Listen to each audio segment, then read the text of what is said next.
네, 이번 영상은 테슬라에 대해서 한번 가져와 봤습니다. 그래서 오늘 또 테슬라의 따끈따끈한 뉴스가 하나 나왔는데요. 사이버 트럭 폭발, 테슬라 불똥, 개인정보 수집 논란.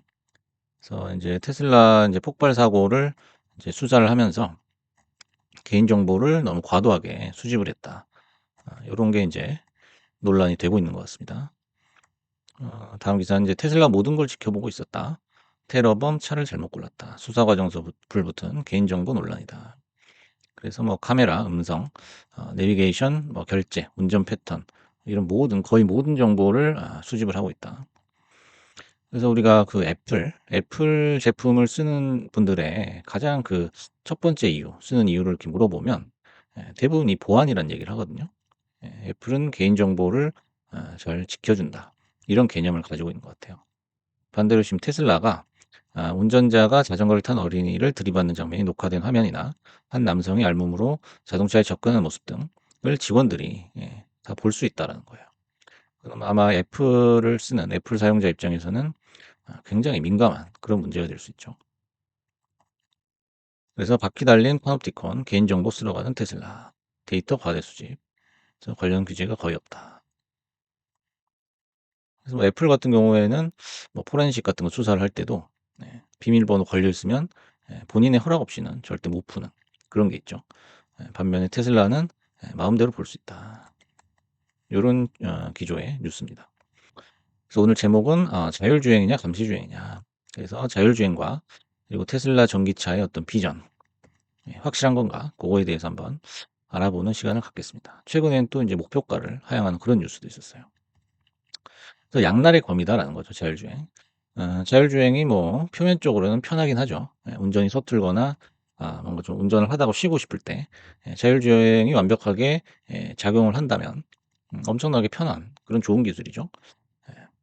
하지만은 반대로 이런 감시를 당할 수도 있다. 빅브라더에 의해서 감시를 당하는 게 굉장히 꺼림직한 그런 느낌을 주기도 하죠.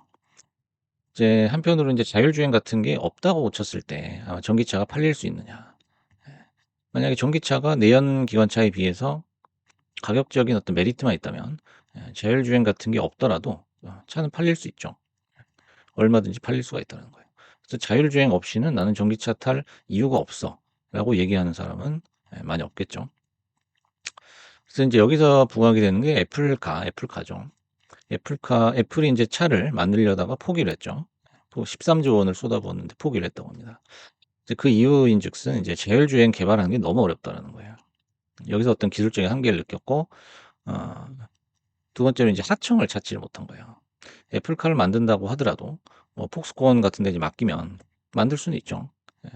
모든 전자제품을 만드는 그런 기업은 뭐 널리고 널렸습니다.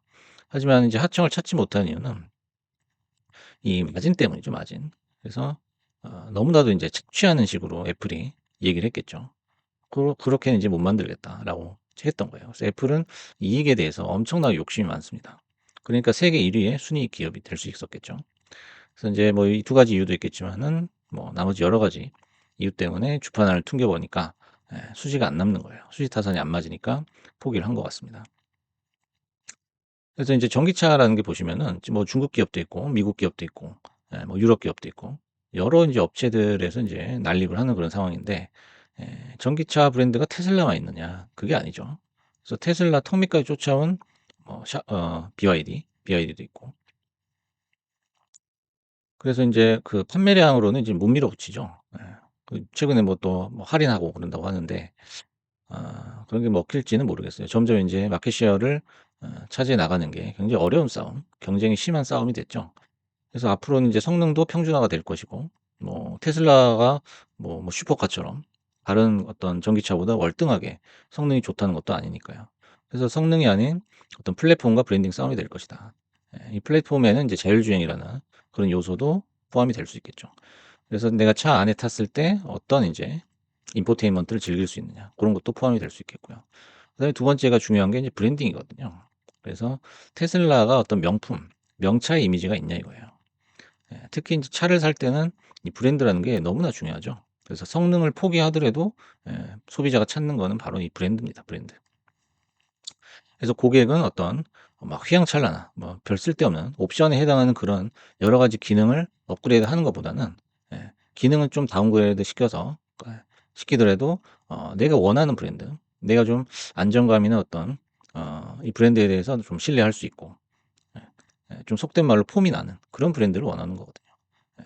그래서 브랜드에 돈을 쓰고 싶어 하지 또 막 뭐 엄청난 그 기술을 넣어 가지고 가격을 높이는 거를 원치 않는다 이거죠.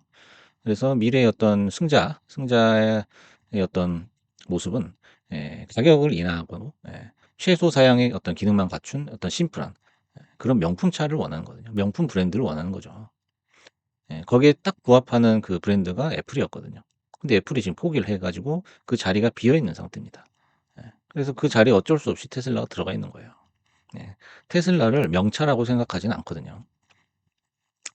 그래서 인제 과거에 스타벅스라든지 애플이라든지 그리고 인제 독삼사라고 하는 그 수입차, 한국에서의 어떤 수입차 입지 이런 걸 보시면은 이런 건 이제 대표적인 리추얼 브랜딩이거든요. 리추얼이라는 게 뭐냐? 리추얼은 의식 행위를 얘기하는 겁니다. 그래서 그냥 똑같은 커피더라도 내가 스타벅스에 가서 커피를 사 먹고 나와서 그걸 마시면서 어디 뭐 카페에서 일을 한다든지 공부를 한다든지 고런 거 자체가 내 일상을 채우는 하나의 의식 행위다 말이죠. 의식 행위라는 거는 그 행동 자체에 내가 뭐 특별한 의미를 부여할 수 있는 거예요. 예. 그 소비에 인제 집중한 그런 마케팅 전략을 펼쳤죠. 그건 애플도 마찬가지거든요. 애플 제품의 가격의 대부분은 아마 브랜딩에 대한 가격일 거예요. 그러니까 독삼사 수입차도 마찬가지지 않습니까? 그 BMW 뭐 520D인가요? 그런 거 같은 경우에 뭐 차에서 불이 나고 그랬잖아요. 예. 그렇다고 뭐 판매량이 절대 떨어지지가 않아요. 예. 그만큼 이 브랜딩, 리추얼 브랜드의 어떤 강력함을 느낄 수가 있죠. 근데 우리가 테슬라에 그런 걸 느끼느냐 이 말이죠. 난 테슬라라는 브랜드가 정말 그 명품차의 이미지야 해서 사는 사람은 없죠. 예. 그리고 테슬라의 이미지는 그 혁신이라는 이미지도 많이 희석이 된 상태입니다. 물론 인제 시간이 지나면 역시 그렇게 되겠지만은 그 과거에 인제 테슬라 초창기의 어떤 이미지보다는 많이 떨어진 그런 상태죠. 그래서 인제 테슬라 주식을 갖고 있다면은 그 매도 시기가 언제냐라는 거죠. 지금 이제 단기적으로는 떨어지고 있기 때문에 단기적으로는 지금이 매도 시기죠. 고점에서 떨어지는 하향 추세 시기. 근데 장기적으로 봤을 때 우리가 테슬라를 떠날 지점이 어디냐라고 물어봤을 때는 이 대체자가 급부상했을 때예요. 대체자. 근데 이 대체자라는 게 단순하게 판매량을 의미하는 건 아니죠. 뭐 샤오미라든지 뭐 BYD라든지 판매를 많이 하고 있다고 하죠. 얘네가 테슬라보다 더 많이 팔더라도 테슬라보다는 못하죠. 브랜드에 대한 어떤 리추얼적인 느낌이 많이 떨어지기 때문이에요. 그래서 '아 나는 샤오미 타면은 뭔가 이렇게 어깨에 힘이 들어가.' 이런 게 전혀 없죠. BYD도 마찬가지고. 이게 중국산의 가장 큰 약점이잖아요. 그래서 그 대체자가 만약에 나올 경우에는 테슬라의 전기차 부문은 뭐 다른 사업도 많이 하지만 전기차 부문은 급격하게 아마 주가가 하향 조정되지 않겠느냐 그런 생각이 들어요. 그래서 인제 뭐 폭스콘이 뭐 전기차를 뭐 만들어 줄지 안 만들어 줄지는 모르겠지만 그런 인제 굉장히 훌륭한 그런 하청 업체를 데리고 갈 수 있는 그런 명품 기업이 예 아마 미래의 전기차를 주도할 수 있지 않을까 하는 생각이 들어요, 만약에 테슬라를 대체한다면. 그래서 그냥 전기차에다가 이 자율주행 같은 경우에는 뭐 자체 개발할 필요가 없이 뭐 FSD라든지 요런 거를 인제 붙이는 방식의 생산이나 영업도 보편화될 것이다. 이렇게 생각을 합니다. 그래서 결국 전기차 판매 시장은 브랜드 싸움이 될 것이고 이거는 미국이나 아니면 기존의 유럽 명차 브랜드에서 이걸 가져갈 확률이 높지 않느냐 이런 생각이 듭니다. 그래서 인제 또 뉴스가 하나 나왔는데요. 주가 반토막 난다. 폭락 경고음 확산이라고 했습니다. 그래서 JP 모간이죠. JP 모간이 $135로 목표가를 제시했고 135 면은 지금의 3분의 1 아닙니까? 예. 3분의 1을 그냥 때려 버렸어요. 향후 60% 이상 급락할 수 있다. 그다음에 글로벌 투자은행에서는 $275다. 테슬라 전고점이 인제 $415였으니까 여기를 한참 내려가는 거거든요. "300을 뚫고 밑으로 내려갈 것이다."라고 얘기를 하고 있습니다. 하지만 이제 과거에도 415를 찍었다가 음 $100까지 내려갔던 적이 있기 때문에 이게 뭐 그냥 뻥까 치는 건 아닌 것 같아요. 예. '이건 의미가 있는 하향 조정이다.'라고 생각을 하고 그 이유는 뭐 누구나 똑같이 생각하는 미래 잠재 가치에 비해 지나치게 고평가가 됐다는 거죠. 그래서 이 자동차 시장 전체를 이끌고 나가려면 결국에는 이 브랜드의 어떤 리추얼적인 요소가 있어야 된다. 그런 얘기를 이제 해 봤고요. 그래서 자율주행은 나중에 필수가 아니라 옵션으로 그냥 전락할 가능성이 높을지도 모르겠다 하는 생각이 들어요.